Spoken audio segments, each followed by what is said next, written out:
There we are. Hello.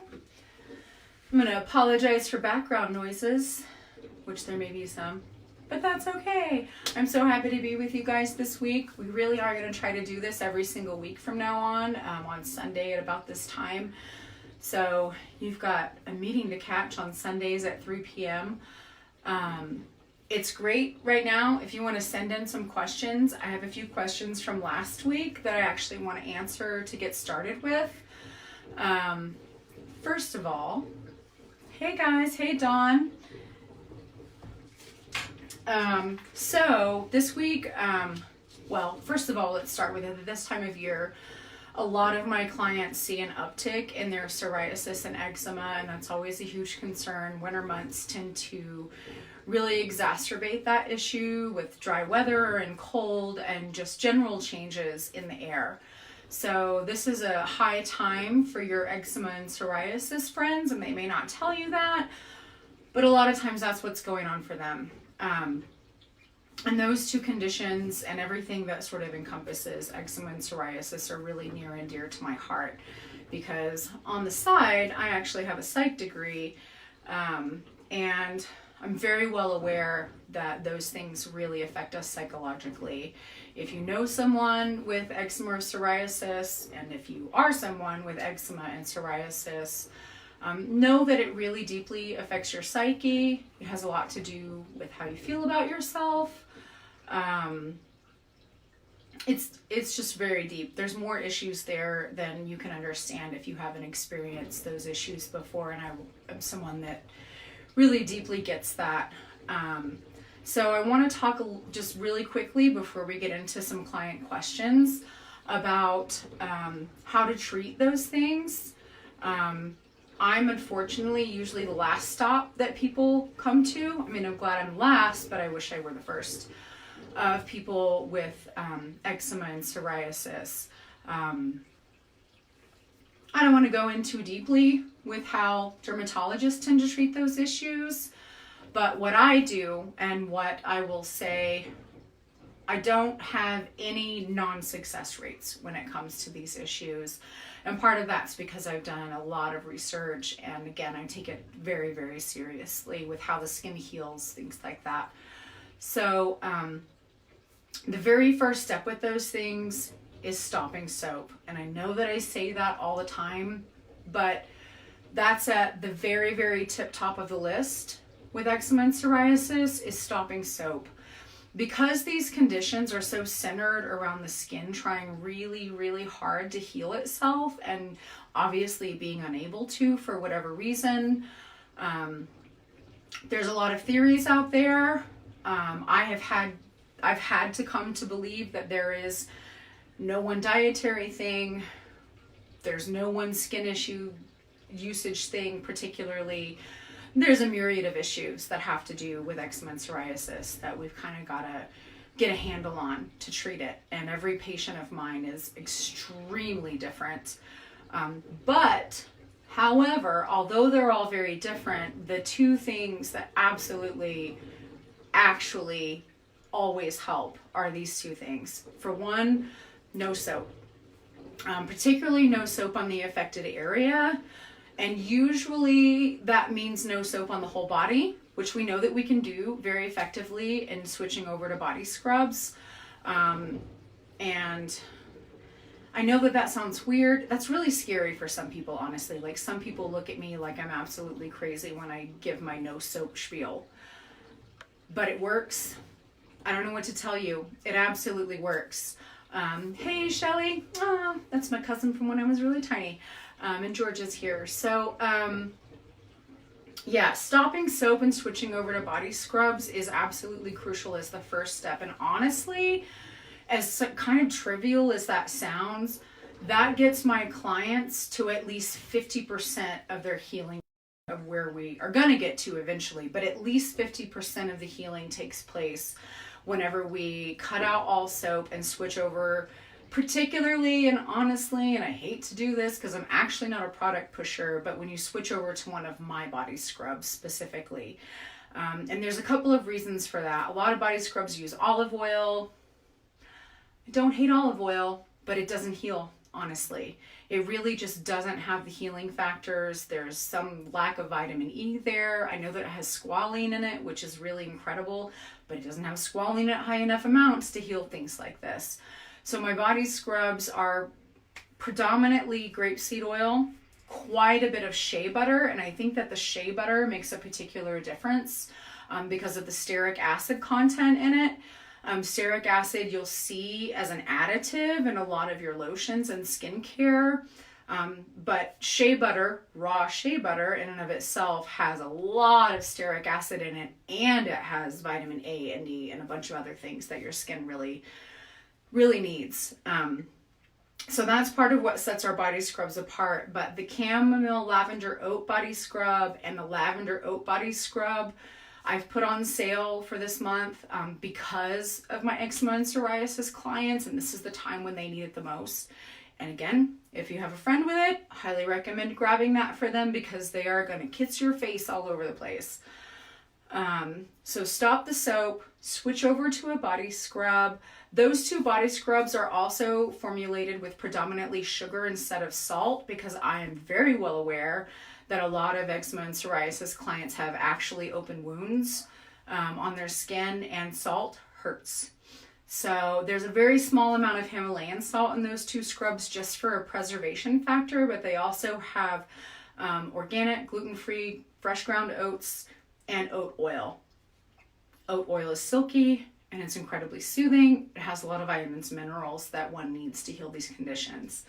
The only other product, at the beginning anyway, like if we don't get to complete healing with these two products, then I do an analyzation and we do some further treatments. But, one of those body scrubs with my product called Second Skin, which I originally formulated for a slightly different condition, but has gone on to really effectively heal up eczema and psoriasis and a wealth of other issues. When I talk about Second Skin, I tell people that it's like my kid that grew up that you thought like, oh, cool, they're going to be really smart. And then it turns out like they're a doctor of all things. That's what Second Skin is to me, is like my kid that went out in the world and ended up doing way more than I thought she would. So, Cam Lav Oat Body Scrub, Lavender Oat Body Scrub, either one of those two paired with Second Skin, used 2 to 3 times a day. And as always, night feedings. Using those things at night is the most important thing that you can do when you're trying to heal your skin. So yeah, I just wanted to go into that really quickly at the very beginning because those things are available right now. And I just want to see more, honestly, like eczema and psoriasis people get things for Christmas and whatever that are truly, truly helpful for them. And I know that we tend to give in those ways. And they're not going to forget you when you give them these things for sure.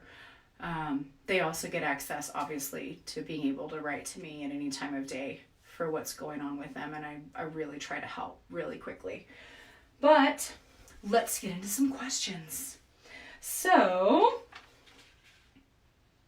okay, I'm going to start with Linda Schneider-Aiken's question that she left on last week's feed that I did. And she asked about the best Brazen Bee products for 60 years old or older, basically, was her question. There are so many. Mostly in that situation, what I tend to put people on is the Enlightened line of products. I formulated those primarily, like when I first started doing them, for things like hyperpigmentation, which is a very common issue with aging skin. That includes freckles and splotching, age spots, all things like that. But when I made the Enlightened face wash and the Enlightened oil and the Enlightened toner, I did that with hyperpigmentation usually, not always, pairs up with aging skin. So the Enlightened face wash and oil and toner are some of our most effective things for aging skin.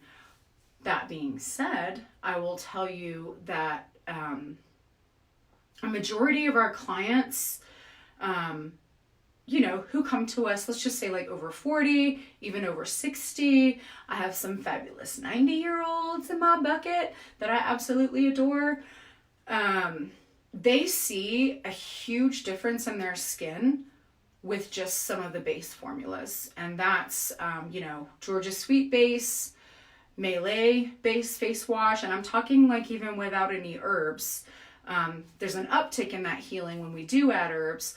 But it's kind of miraculous that I think we tend to get to a certain place in life where people just tell you that it's genetics, that your skin does A, B, C, or D because that's how you're made. I kind of refuse to believe that, and that's why I started this company to begin with. Was really, really bad skin runs in my family, and I was kind of scared. Scared of genetics, if you will. And so I started making things to help me with that. And then it turned out that I can't even tell you how many clients write into us on a regular basis and talk about miracles being performed because they just didn't think that their skin could be this healthy, because it's never been this healthy. And that doesn't apply to just the youth. That very much applies to people over 60, 65, 80 even.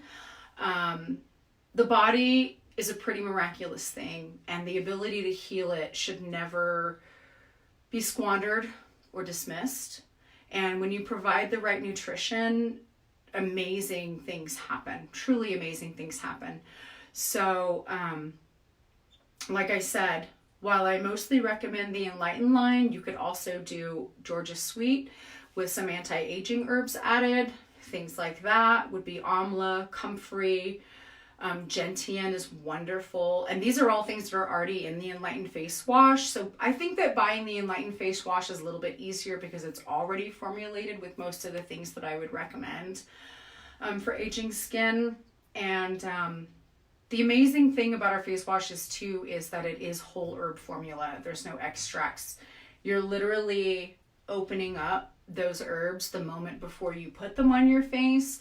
And I attribute the crazy results that we get from the fact that it's not extracted, that it's not isolated. I didn't decide to take one chemical out of something and just use that. We're using the whole herb as nature intended, with all of its sort of cohesive nutrients that really need to be together to do everything that they were meant to do. And I really do believe that nature's put most things together for us in the very most perfect package, and we should not take them apart. So, so that's my main thing. So I will also say that both the Enlightened line, I also tend to use Stiletto with my Enlightened oil personally, because I do live where it's really cold and it's really dry. And most of my clients who are also down south in very moist, hot climates also use the Enlightened oil in conjunction with Stiletto. Some people use them separately, of Enlightened in the morning and Stiletto moisturizer at night. But I think that most of us have gotten to the point where we just put them both on at the same time, because why not get it all? The shea butter in the Stiletto is, again, stearic acid, high in stearic acid. And that stearic acid, one of the reasons they add it into skincare is because it makes other things absorb better.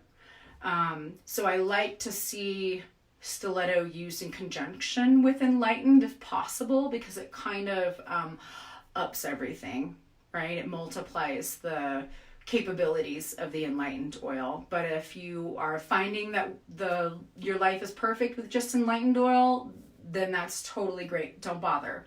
But it's worth a try to just add one of the samples of the Stiletto in with your order if you're just starting out, just to check it out and see what's going on with you.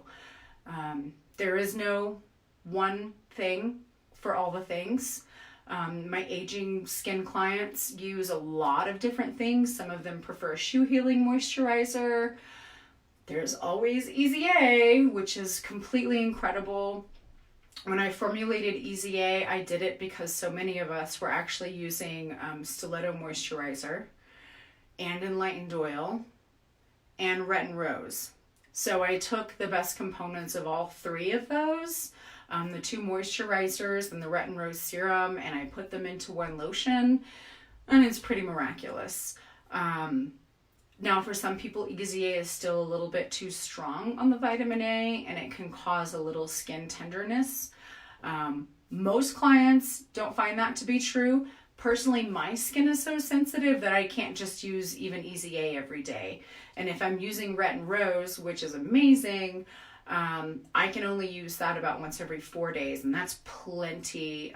The point of vitamin A in skincare, especially in aging skin, is to get the skin cells to turn over faster, which tends to slow down as we get older. All cell turnover rate just kind of tends to slow down as we get older.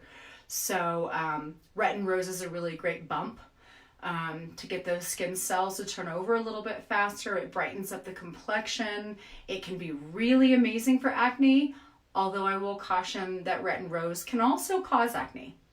And you just don't know what it's going to do until you try it, honestly. That's one of the things that even I don't have a sheet on, a flow chart that gives us a hard yes or a hard no. That's something that you just kind of have to explore for yourself. So let's go over some other questions that came up last week. Oh, I love this one actually. Do you consider washing each day with a washcloth over exfoliating? And the answer to that is yes. Now, this is gauged off of my own skin, actually. Again, I have very sensitive skin, which is why a lot of clients come to me, because I really, truly, deeply understand what it's like to have extremely sensitive skin, and to not understand what's breaking you out or what's causing problems. If I used a washcloth on my face every day, my face would be red and raw. So it's something that I do from time to time when I'm doing a really deep oil cleanse or something, but I can't do it every day. And I haven't found a nap of washcloth that's better than another. Even like the really sensitive microfiber cloths are actually a little bit too much for me. So I just ask you to be really careful with washcloths. And if you are going to use a washcloth, please try to be sure. I mean, I would like to tell you to not use fabric softener ever at all, honestly. Store-bought fabric softener. What I do is I have the wool dryer balls, and I will actually put some grapeseed oil in those, just some drops or whatever, and throw that in the dryer, and that's enough to get the static cling out of my clothes up here in the really dry air. So I know that it works because I'm up here where static is insane. But when you use any store-bought, and I'm talking even the Myers and the natural stuff, what I found is that there's stuff in there that breaks you out, breaks most people out, and you just don't know where to pinpoint that to. And when I get people to stop using fabric softener, especially on their washcloths and towels, we see a great reduction in acne, in redness, in exacerbation of current skin issues. So that's something for you to really think about in the washcloth world, is that what you're using on your laundry makes a world of difference for your skin. Absolutely. And it can be a really quick turnaround of improvement if you'll just stop the silly dryer sheets. Yeah. And for a while I even used the liquid Myers, and I would put it on a washcloth. Not that I was going to use it on my face, but just a washcloth to throw in the dryer. And even that broke my family out. I grew up 3 kids who are incredibly allergic to a lot of stuff, and fabric softener was always one of the main offenders in the house that I found that we had to really seriously get rid of. So keep that in mind when you're washing your laundry, and anything, but specifically when you're washing things that are going to go directly in your skin or that you're going to wipe your face down with. That being said, please don't use store-bought wipes. Never. I don't care what kind it is. I don't care if you've read the ingredients. I have not found one that has ingredients that don't cause acne. They have to have a preservative in them. and they have to have a really strong preservative in them. Imagine if you were going to wet cloth and put it in a sealed baggie and then touch it with your fingers just at home, and how long that would go before mold grew or bacteria grew in it. It would be a day. So all of your just cloth wipes that you're taking your makeup off with are absolutely terrible. And a lot of times people are coming to me after they've started using our products and are asking me why they're still breaking out. And I get down to the nitty gritty of, girl, I need you to tell me every single thing that you're using right now. And so much of the time, it's the damn wipes. It's those silly, so easy to use, take them anywhere with you and take your makeup off. But those have an immense amount of preservatives in them that are really terrible for your skin. And most of the time, those preservatives are also hormone disruptors. So those are things that build up in the body over a period of time. And you tend to become more and more allergic to them as time goes on. It doesn't necessarily happen right away, which is true of a lot of products, honestly. When it comes to laundry detergent and even face wash and other things that people come to me with, they don't know that that's what's causing a reaction because they've been using it for a year, or they've been using it for 2 years even, or 3 years. A lot of times your body is okay with something for a while until suddenly it is not anymore. And these companies have a lot of times changed their formulas in the last 2 to 3 years. The advent of plastics in skincare is much more prevalent in the last 3 to 5 years than before 3 to 5 years, there were none almost. And now we've got,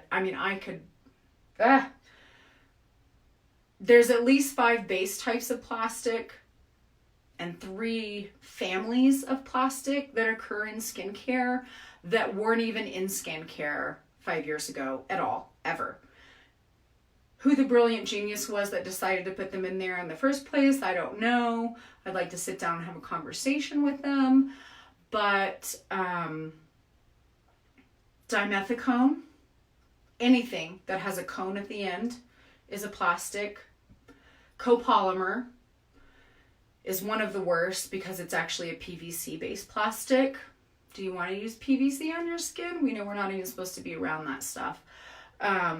Definite hormone disruptor. But anything basically with an Ymer, YMER, on the end of it is a type of copolymer. That's like what Fimo is made out of. And it's in skincare. Oh my God, I'm trying to think of the third one. Dimethicone, copolymer, okay, silicone, and then just silicone. So also anything with a CON or a CONE on the end of it is plastic in your skincare. And even if you don't feel like that's important, I would love for you to feel like it's important that that crap is washing down the drain and getting into our rivers and streams. And it's something we can't clean up. There's no like cleanup for an oil slick on the top of the river or ocean that's clear and you can't actually see, but is still affecting our wildlife. So those are some things to look for. Another really big offender that's often in those wipes is glycerin. And I know that we've been taught, and dermatologists will tell you all day long, that glycerin is perfectly safe. I think that glycerin used to be safe because it used to come from vegetables. Vegetable glycerin is a very different animal than just glycerin. When something lists just glycerin in it, it comes from the petroleum industry and it's a byproduct of making gasoline. So it's just a very different animal and it's in everything. And because it has become so prevalent in skincare, now even vegetable glycerin breaks people out because they've just been overexposed to glycerin. It's kind of just like being in a bad relationship.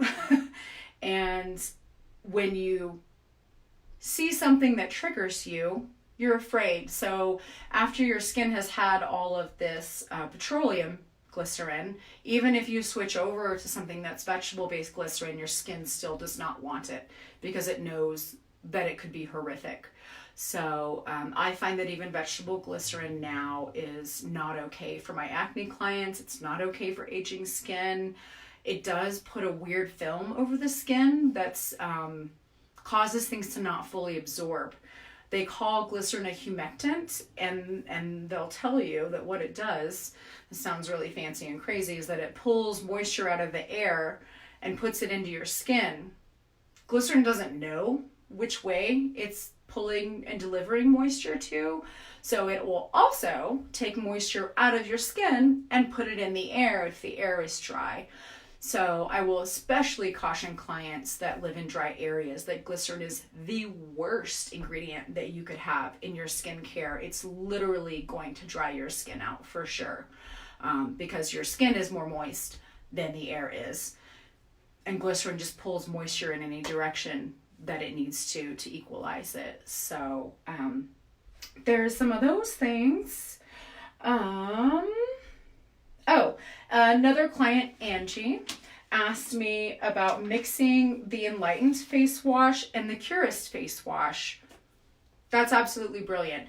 If you're looking for a way, probably even actually that's more economical than buying, you can customize the face washes online and choose your herbs. Sometimes when you get into a really high herb count, that face wash is like $60. But to buy a bottle of Enlightened and buy a bottle of the Curist, so Enlightened for aging skin and the Curist for acne skin, and just mixing those 50-50 or however you feel like is appropriate for your skin issues is pretty brilliant. It's going to last you a long time. I was just talking with someone earlier about how long a bottle of face wash should last you. And usually it's anywhere from a month to 6 weeks. And I would say that most clients probably take about 6 weeks to get through an entire bottle of face wash. And that's quite a long time in this market, honestly. And some people stretch it out further than that. As they've used Brazen Bee for longer and longer, my ultimate goal is for you to not have to use products every single day. And as bad as that is for business, that's the truth of it. I want your skin to get so healthy that you're honestly not worried about it every day.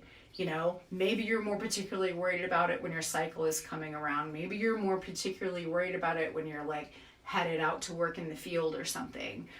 But your skin should be healthier and healthier and be able to endure more daily things that you're doing without having to slather it with stuff constantly.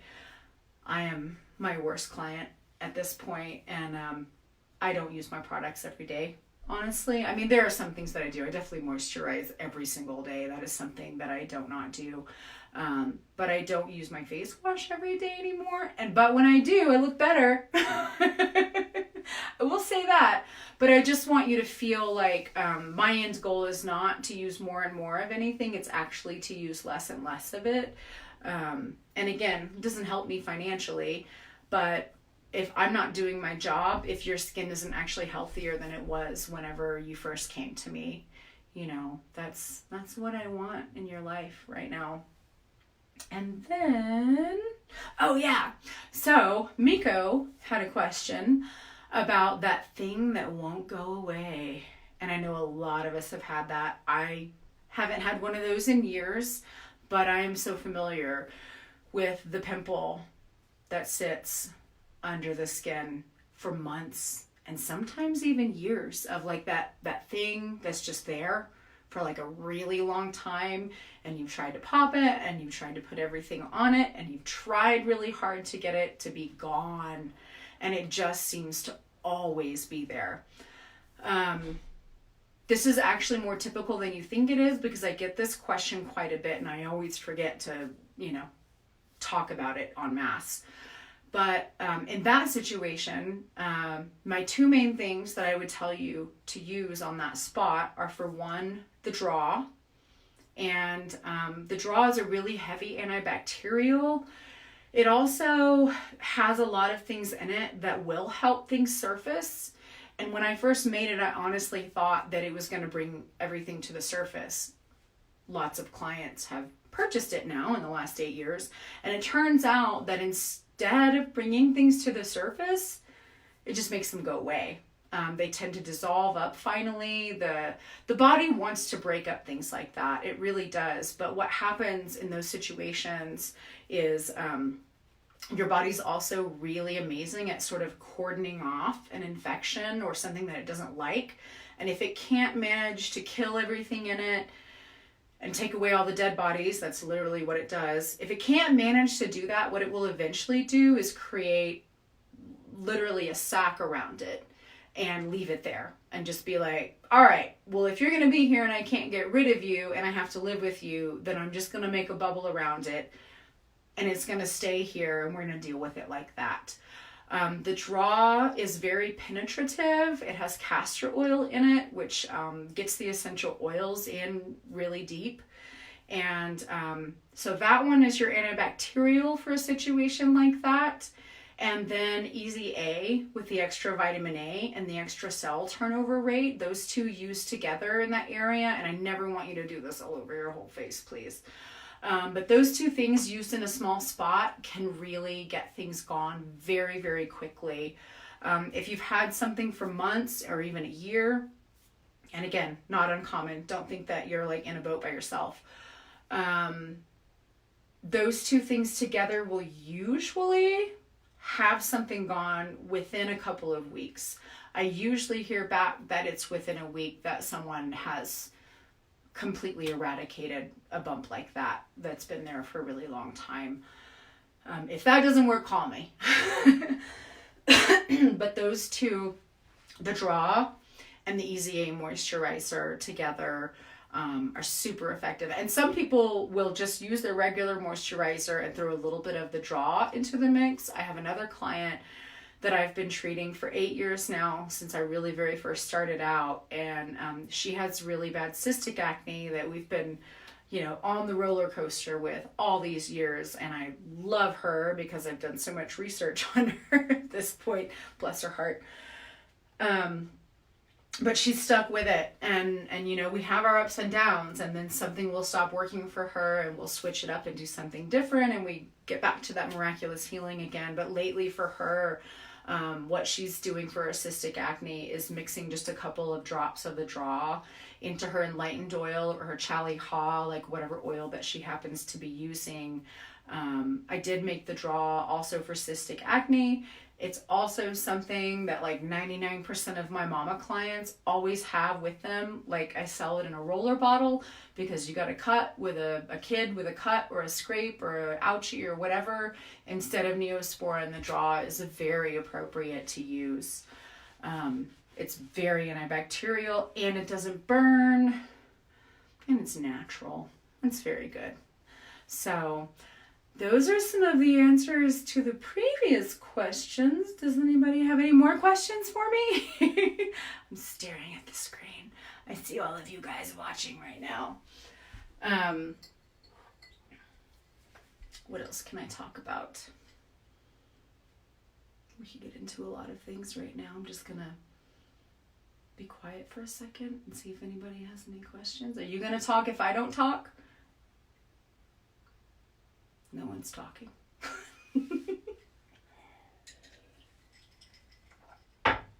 I feel like there were 100 things that I thought of that I could talk about in addition to all of these things, but they've left now. I'm going to check on here and see if there's anything on our page. Any questions? Anybody? No? Okay, let's go here and turn the sound down all the way. Okay, see now I can't see these questions from my phone and I thought I could. So now I'm seeing questions. Thank you very much. Okay, the dry skin question. That's a great question. Cabell, I don't know if you've ordered from us before, if you've used our products before. The dry skin question seems like a really fast answer, but sometimes it's not actually. If you haven't used oil-based products on your skin before, whatever skin type you have. But I kind of think most especially with dry skin, this is an issue. Switching over to oil-based products can feel really strange at the beginning. And my theory on this, I feel like it's a pretty good theory, is that, how do I say this? Your skin has become a barrier. It is a barrier. We know it's a barrier, but it's also supposed to be very breathable, and it is supposed to absorb vitamins. Science is getting way more into proving that. One study that came out this year found out that vitamin E, and good quantities of it, are actually taken up through the skin and go directly into the organs of the body where they're needed. That's huge. That's huge. We're all trying to take vitamin E internally through the gut, and it turns out that maybe it's better to actually put it on your skin because it is going to get deep into the organs and be utilized. I would be so fascinated with a study on specifically heart patients who we know need quite a bit of vitamin E and what it would do to switch over to a topical vitamin E supplementation. But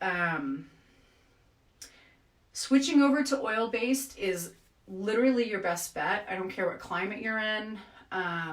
Even my clients who are in very swampy areas like Houston, Louisiana, find that at the beginning, there can be a sort of sit on the skin thing that the oil does for about a week, sometimes up to 2 weeks, but usually it's just a week before your skin finally realizes that you're doing something really amazing and that it should drink that stuff up. And then the absorption rate is very fast, it's very quick, and it's super effective. And I have a regimen that I do with people that either have oily skin or dry skin. It's the same thing. What I want you to do is at night put on your shoe moisturizer, which is geared towards acne and people that don't necessarily have bad skin problems. And I know those two things don't seem to go together, but shoe moisturizer is our basic moisturizer.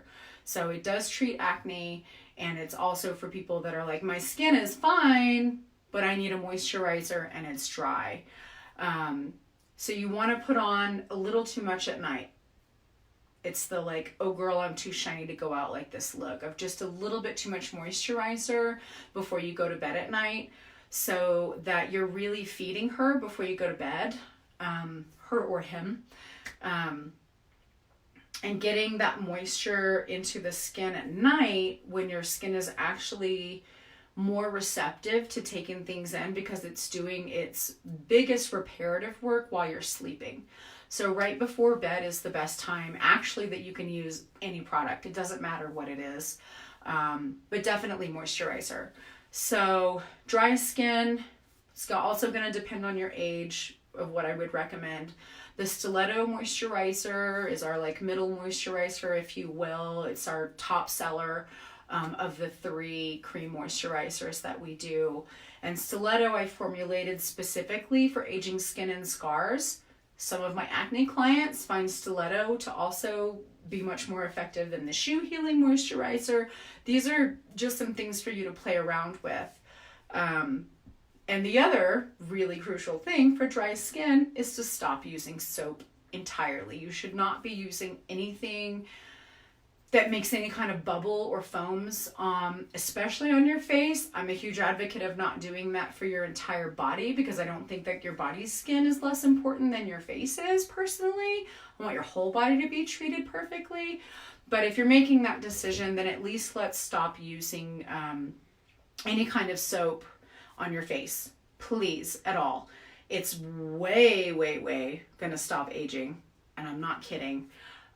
Soap takes oil out of your skin, and then you have to replenish it immediately.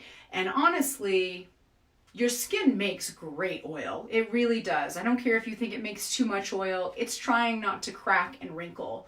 So give a little shout out to your oily skin right now if you have that, because you're actually going to be way far ahead of those of us that do have dry skin. And plus, when you get to your 40s and 50s, you're going to wish you had oily skin again. So something that you never appreciate until you've lost it. So the Shoe Healing Moisturizer, for particularly dry skin, I honestly would not start out with EZA because the high vitamin A content and the high cell turnover rate can cause some exacerbation. And if you have dry skin, you're probably already a little bit irritated. Even if you don't feel like you are, dry, flaky skin is some kind of irritation issue.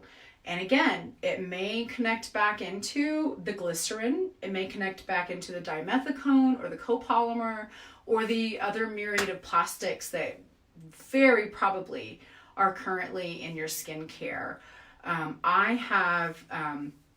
I'm very lucky that I figured out that I had a glycerin allergy when I figured it out when I was like 17 or 18 from some Bath and Body Works soap that I absolutely love the smell of, and I kept going back to buy, and then one day my whole body is red and itchy and dry, and I couldn't figure out why. And it took probably a couple of weeks of like using and not using and trying to figure it out. And this was just a bar of glycerin soap, seemed pretty innocuous, but I narrowed it down to that it was in fact the glycerin that was a problem for me. So think about that. Like, your dry skin can not only be caused from what you're not using on your skin, but it very much could also be being exacerbated by what you are buying and what you are using. Things that say natural, things that say organic, they've got all that shit in it, and I'm not kidding. Like, I'm sorry, but all of those things fall under the silly natural term. So I have so many clients that come to me who spent $80 on a bottle of really what seems like really great foundation, and then we go through the ingredients and it's got 5 kinds of plastic in it. Anything that says it fills in your lines on your face has plastic in it. And it's really terrible. It's only going to exacerbate your acne. Our foundation is fabulous. It's made with only zinc oxide and clay. It's basically zinc oxide and dirt. And I have clients that put our makeup on to clear their acne up, like wet it a little bit and put a dollop on before bedtime, and it clears it up by morning. So I don't know of any other foundation that touts that it actually clears your acne up. But I'm really conservative in my formulas. I like for your skin to sort of have a little bit of a limited ingredient diet, if you will, so that we do know if something is causing you a problem, because when you just add a bunch of stuff, who knows what it is. And at least I have a pretty easy time figuring out with clients if there is something that's that their skin doesn't prefer, and that's okay. We can always take that out. Hello from Texas. That's Cabrel, who asked about the dry skin. Which, girl, if you're in Texas, you really shouldn't have dry skin. Let's get this fixed, please. So,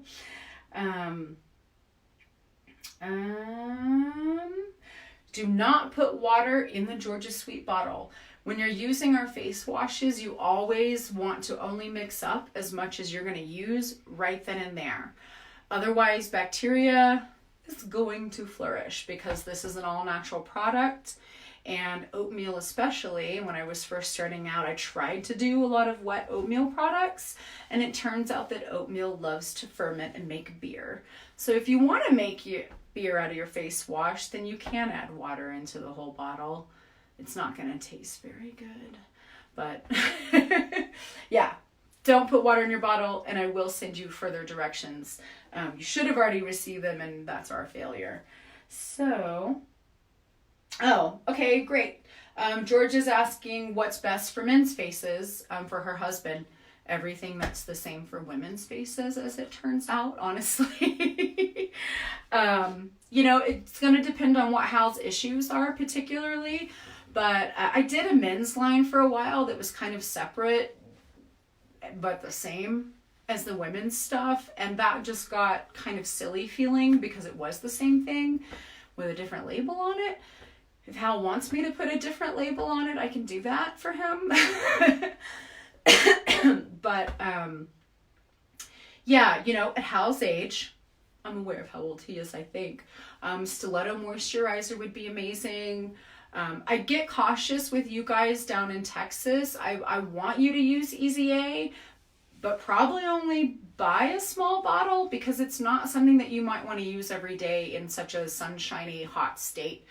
In areas where it is particularly moist and sunny, honestly, your skin cells, I think, like now living up here and coming from Texas, I think your skin cells down there do a little bit better. We know that the dry air up here can age you a little bit. I think I'd look differently, even better than this if I still lived down in Houston. But yeah, the Stiletto moisturizer would be great for him. A lot of also the beard oil. And the way that I formulate the beard oil is pretty different from other companies because in my mind, people with beards never use enough soothing stuff. Like I remember my dad shaving his beard off in the summer and his skin looked like hell, man. Like there were bumps. It was irritated for a week afterwards. It just looked terrible because he hadn't been putting anything on and getting it underneath that hair. And then in addition, even if you're shaving every day, I just think that men don't use enough fancy soothing stuff on their skin. So my beard oil is also an appropriate face lotion, but it has oat oil and some other just like really soothing things. I think that our male clientele doesn't tend to try to seek out for themselves. So yeah, anything that you're using is totally appropriate for him. I also love that my shaving clients write back in and talk about how after they shave, they immediately use one of the face washes and it stops all of that irritation right away because there's so much oatmeal in it and the herbs, of course. But both of those things are really great for the man face. Yeah, absolutely. Oh, great. Yay, and Hal's watching too. I think that's all we've got right now. I never know how long I've been talking for, and I don't want to actually talk your ear off, or do I? So if there's no more questions coming in, then I think I'm gonna sign off. I think we're going to try to do this now. Like, let's make this the day and time, Sunday at 3 p.m. I've read online that this is a great time to do things like this. People tend to have a little space in their lives. But yeah, you can send in questions. There's actually a form that I can't remember how to tell you to get to. Dawn will post that in a link underneath this. But if you have any specific questions, and even if you want to send me some photos to look at to, try to get a better handle on that, any and all skincare questions are completely appropriate. I have helped people with some extremely raunchy things. Doesn't bother me in the slightest. I have no queasy stomach and no issues. I get pictures of crazy stuff and all it does is get me excited about how I'm going to fix it for people. So please don't be shy. Things can be very anonymous when you write in. And I'm willing to talk about absolutely anything. I have no qualms whatsoever, and I'll talk about it publicly, and you can listen to it privately. So yeah, please send in some more questions for next week's video. Happy healing. I hope you guys are doing well, and I hope that your November is going well. I'm sorry this Mercury retrograde has been a little bit hard, but we're going to survive it. We're going to be fine. All right. Mwah. I love you guys. Thank you so much for supporting me, for supporting us, and for believing in what we do and trusting me to take care of the biggest organ of your body. I really appreciate it. All right. Peace out. Bye.